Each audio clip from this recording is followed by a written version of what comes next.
दरबार के सभी भक्तों को हरिहर।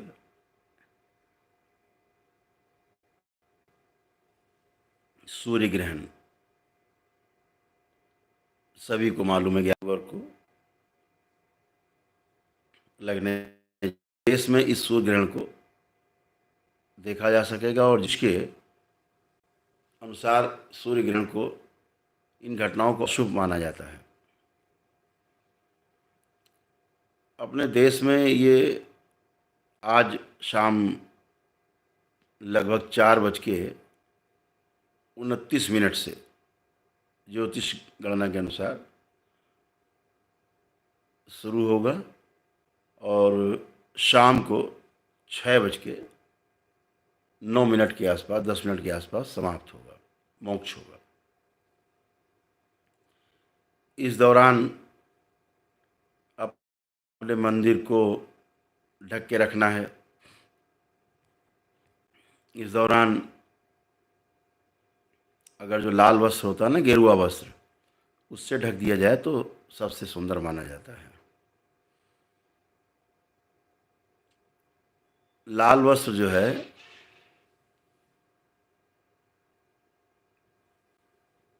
वो इसलिए सुंदर है, लाल ना कहे बल्कि गेरुआ कहे उसको। गेरुआ वस्त्र ही ओढ़ाया जाता है। आपने देखा होगा जानवरों के ऊपर भी गेरू का, जो एक गेरू आता है ना, सोना गेरू करके एक औषधि प्रयोग में भी लाया जाता है आयुर्वेद में, तो वो गेरू बोलते हैं। तो वो जो गेरू है वो उसे ही प्रयोग में लाते हैं। असल उसको ही प्रयोग में लाते हैं, लेकिन उसके स्थान पे अब आधुनिक युग में गेरुआ कलर से रंग देते हैं। अन्यथा तो वो जो गेरू है ना, गेरू वही औषधि भी है, और वही जो है उपचार उसी से होता है। कैमरा ठीक कर लें जरा।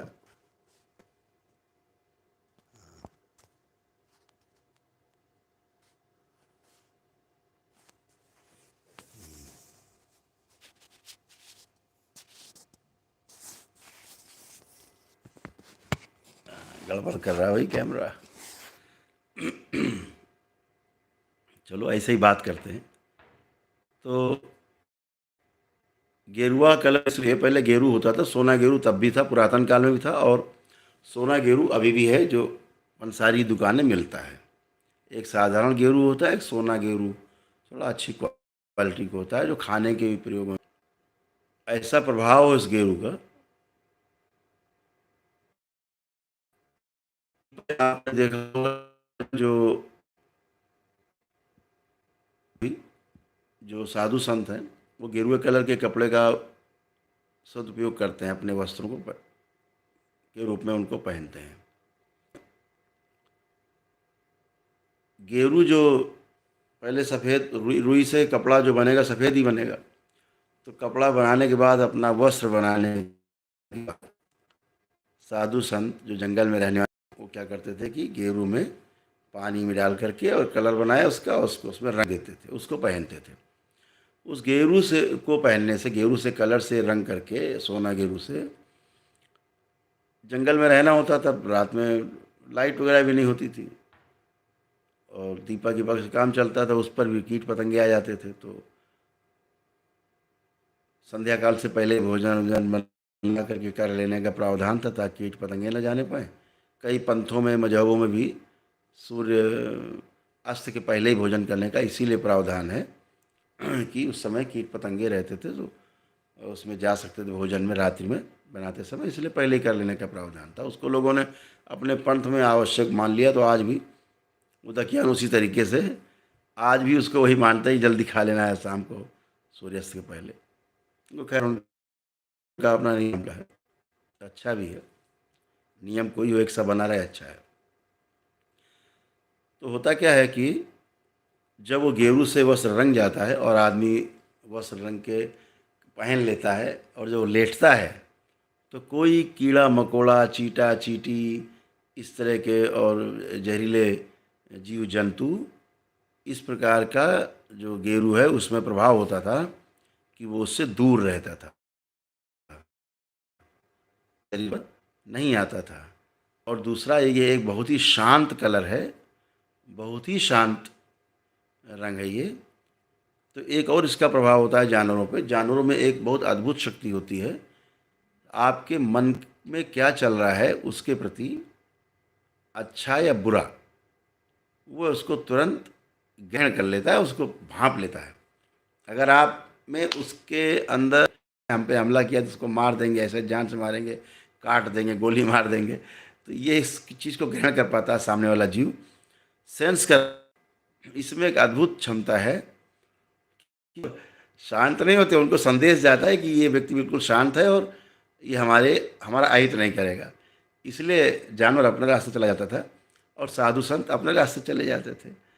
तो आज भी ग्रहण का प्रभाव कम करने के लिए, सूर्य ग्रहण का प्रभाव कम करने के लिए, जानवरों के ऊपर आपने देखा होगा दोनों हाथ की थप्पी लगाते हैं गीला करके, और उनके पुट्ठे पे पीछे और आगे सींगों में रंग देते हैं, मस्तक पे लगा देते हैं, ऐसे लगा देते हैं, तो प्रभाव उसका कम हो जाता है। किस बात का प्रभाव कम हुआ? नकारात्मकता कम हो जाती है। इसीलिए साधु संत कलर करके कपड़ा पहनते थे कि वह भी नकारात्मक ना रहे, नकारात्मकता जो है वो दूर रहे, सकारात्मक रहने में सहयोगी हो। समझ गए ना? तो इसीलिए गेरुआ वस्त्र पहना जाता था और इसीलिए गेरू कलर पहचान हुई सोना गेरू के रूप में। तो अब तो खैर रंगा रंगा है कपड़ा आ जाता है, उसका वो प्रभाव नहीं है, ऐसा प्रभाव नहीं। वो उस औषधि का प्रभाव हो, जो एक औषधि है सोना गेरू। तो आप भी कर सकते हैं कि वो गेरू अगर आपके पास हो उसमें कलर करके और उसको अपने कक्ष में मूर्तियों में कर सकते हैं। नहीं हो तो फिर आप जो टून कपड़ा आता है जो हम लोग पूजा में इस्तेमाल करते हैं, उसको भी हम लोग उड़ा सकते हैं मंदिर में, प्रभाव उससे भी कम होता है। तो कलर ही है, लेकिन वो कीट पतंगों से जानवरों से बचने के काम में आता है। लेकिन सूर्य के प्रभाव से दुष्प्रभाव है, ये जो ग्रहों का जो योग ग्रहण है, उससे बचने के लिए कलर काफ़ी है। तो चाहे ये फैक्ट्री से कलर किया हुआ गेरुआ कलर हो और चाहे आपने गेरू से करके किया हो, एक ही बात है। तो उसका भी प्रभाव वही रहेगा। लेकिन जीव जंतुओं से और कीड़ों मकोड़ों से वो प्रभाव से नहीं बचा सकता है फैक्ट्री का रंगा कपड़ा। वो आपको सोना गेरू ही बचा सकता है। तो ये प्रयोग भी आप कर सकते हैं। दूसरा, हम लोग जो चर्चा करते हैं, सबसे बड़ी चर्चा एक ये भी करते हैं कि भाई सूर्य है क्या। तो सूर्य को हमें मतलब आत्मा और एक तरह से स्वयं की आत्मा का और एक प्रकार से वो करता है, प्रतिनिधि है और पिता के रूप में कहा जाता है, क्योंकि सूर्य के होने से पूरी सृष्टि हुई और इस सूर्य का ही प्रकाश जो हमारा ब्रह्मांड, इसमें पूरे में सूर्य का प्रकाश ही उन सबको ऊर्जावान बना के रखता है। और भी कम ज़्यादा हो जाए शुरू हो जाएगा और कुछ ही घंटों में ये पृथ्वी नष्ट हो सकती है। अगर सूर्य की जो दूरी, जो निश्चित और अच्छी दूरी बनी हुई है सूर्य की धरती के साथ या अन्य ग्रहों के साथ, अगर वो कम ज़्यादा हो जाए तो एक भारी विनाश, या यूँ कह लें कि पूरी पूरी पृथ्वी भी नष्ट हो सकती है, जीवन नष्ट हो सकता है इस पृथ्वी से। तो सूर्य पे जब ग्रहण का मामला आता है तो इसका अर्थ यही हुआ कि कुछ समय के लिए एक प्रकार से पूरा जीवन चक्र रुक जाता है। एक जीवन चक्र जो है, काल चक्र एक प्रकार का, उसका पहिया जो है धीमा पड़ने लगता है। तो इसलिए ये भी कहा जाता है कि सूर्य जो है पूरी सृष्टि को चलाने वाले एक प्रत्यक्ष देवता का स्वरूप है ना। तो हमें इसका आदर इसलिए करना होता है कि हम इसके होने के कारण ही हम लोग हैं, इस पूरी सृष्टि है, एक एक वस्तु है, और सृजन भी होता है और विध्वंस भी होता है।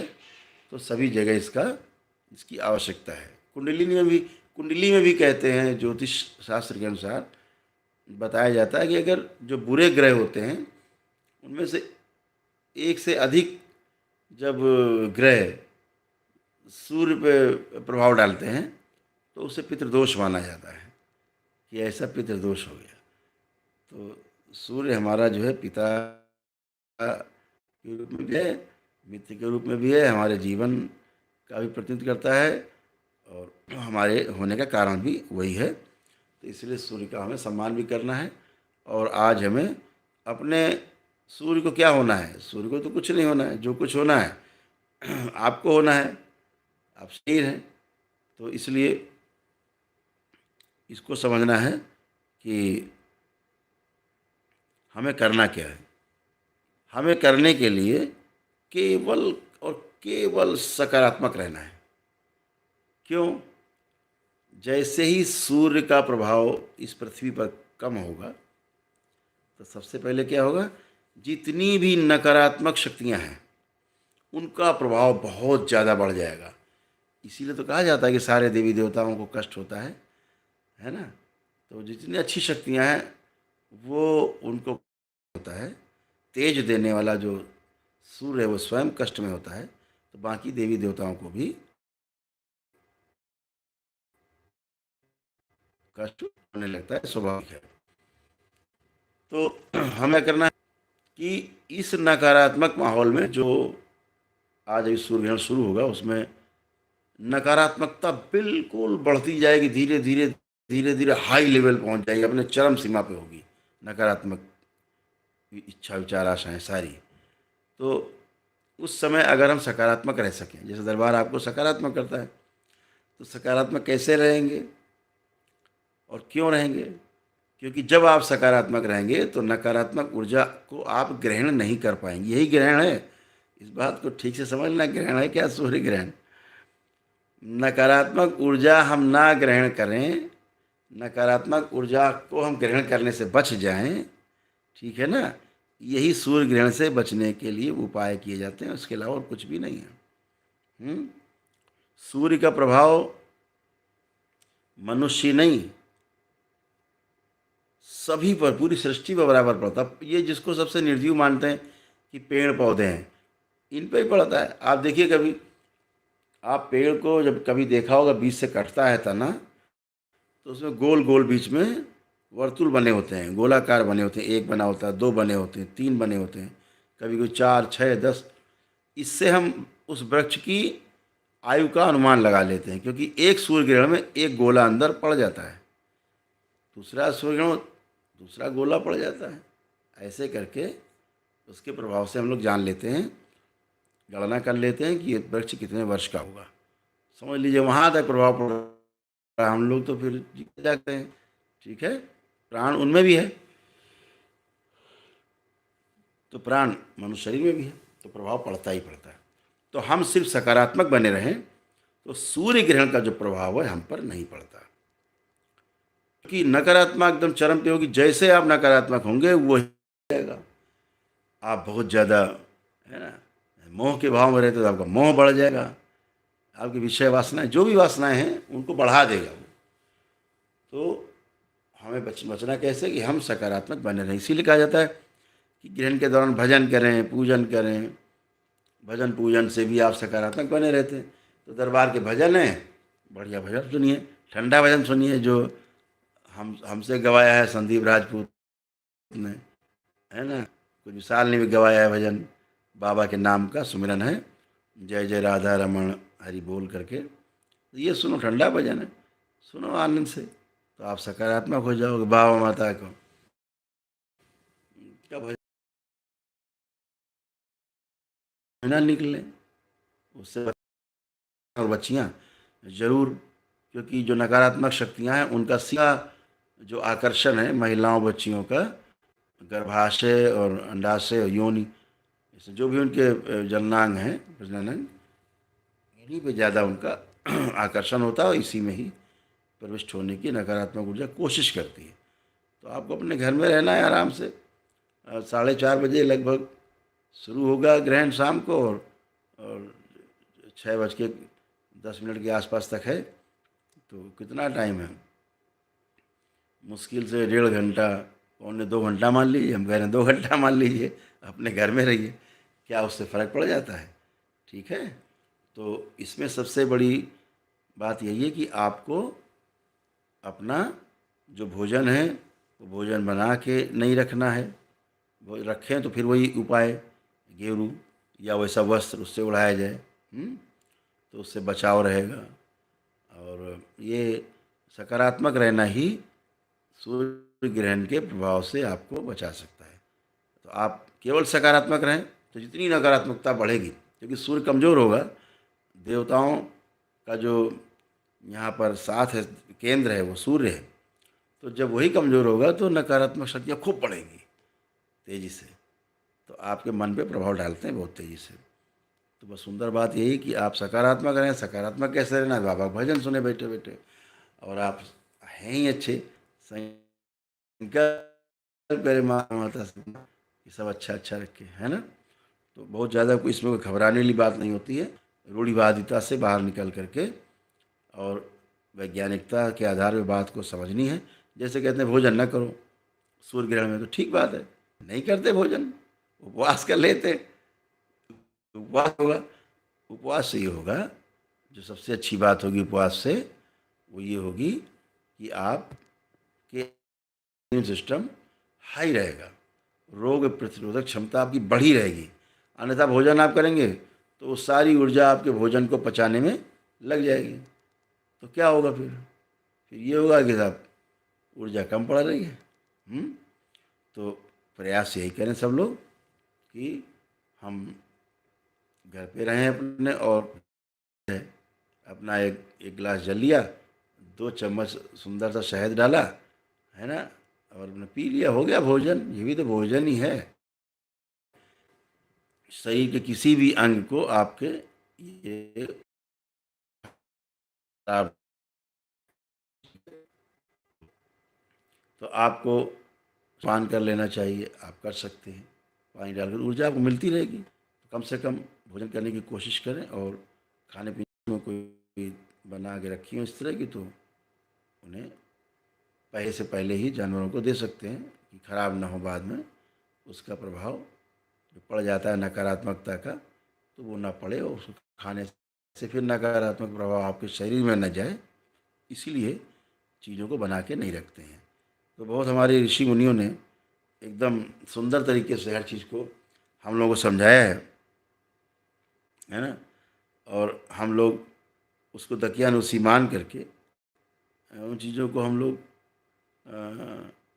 मतलब कहा जाए कि इग्नोर करते हैं। तो हमें इग्नोर करने के पहले हमें समझ लेना है कि हम इग्नोर क्यों करें, ये भी तो देखना चाहिए कि इग्नोर हम क्यों करें। उसका कोई कारण होना चाहिए। कारण पता नहीं है, केवल एडवांस बनने के लिए, दिखाने के लिए एडवांस कि हम बहुत एडवांस हैं, इसलिए मंदिर नहीं जाते। हम नहीं मानते देवी देवता, हम बहुत एडवांस हैं, इसीलिए विरोध करते हैं धार्मिक चीज़ों का, धार्मिक अनुष्ठानों का, है ना। हम इसीलिए विरोध करते हैं कि हम समाज में माने जाए कि भाई बहुत बड़ा आदमी है ऐसा। लेकिन इस पे आगे चर्चा होगी। मुख्य बात यही थी, सूर्य ग्रहण पे बात करनी थी, तो इसमें घबराने वाली कोई बात नहीं है। समझदारी वाली बात है कि आपको सकारात्मक ही रहना है। सकारात्मक रहेंगे तो नकारात्मक ऊर्जा आप में प्रवेश नहीं करेगी, आप वो ग्रहण नहीं कर पाएंगे, और यही सूर्य ग्रहण है। ठीक है, तो क्या करना है, अपना भजन बैठना है, परिवार साथ बैठ के भजन लगा दिया, अपना मस्ती करना है, राधे राधे, आराम से आनंद लेना है, बाबा माता का भजन करना है। ठीक है, और कोई विशेष बात हो तो आप कमेंट डाल के पूछ सकते हो, तो बताई जा सकती है आपको। ठीक है, हरि हर। खूब खुश रहिए, प्रसन्न रहिए, स्वस्थ रहिए, मस्त रहिए। हरि हर।